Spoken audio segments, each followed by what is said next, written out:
കേരളം വന്യജീവി വകുപ്പ് Kozhikode social forestry ഡിവിഷന് കീഴിലെ വടകര സോഷ്യൽ ഫോറസ്ട്രി റേഞ്ചിന്റെ നേതൃത്വത്തിൽ വനദിനം, ജലദിനം, കാലാവസ്ഥാ ദിനം എന്നിവ ആചരിച്ചു. ദിനാചരണത്തിന്റെ ഭാഗമായി ഏകദിന ബോധവൽക്കരണ ക്ലാസും സംഘടിപ്പിച്ചു.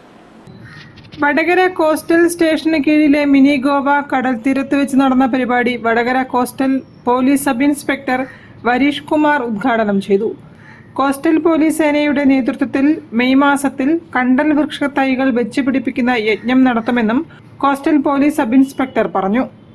Koyilandy social forestry section forest officer NK Ibrahim അധ്യക്ഷത വഹിച്ചു. റിട്ടയർഡ് വനം വകുപ്പ് ഉദ്യോഗസ്ഥൻ P ബാബു ബോധവൽക്കരണ ക്ലാസ് എടുത്തു.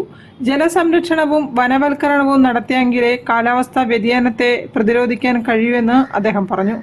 പരിസ്ഥിതി പയ്യോളി സംഘടനയുടെ president Vadayakkandi Narayanan, vice president Rajan Kolavippalam, Vadakara coastal police station CPOമാരായ V Ashwanth, PC Rashid, PP Shanuj, പരിസ്ഥിതി പ്രവർത്തകൻ TK കണ്ണൻ തുടങ്ങിയവർ സംസാരിച്ചു. News bureau, Vadakara. വാർത്തകൾ ചുരുക്കത്തിൽ നിങ്ങൾക്കായി അവതരിപ്പിക്കുന്നത് ക്യാൻസറിനെതിരെ പൊരുതാനായി കാലിക്കറ്റ് സിറ്റി സർവീസ് സഹകരണ ബാങ്കും MVR ക്യാൻസർ സെന്ററും സംയുക്തമായി അവതരിപ്പിക്കുന്ന ക്യാൻസർ ചികിത്സാ സഹായ പദ്ധതിയാണ് മാസ് കെയർ.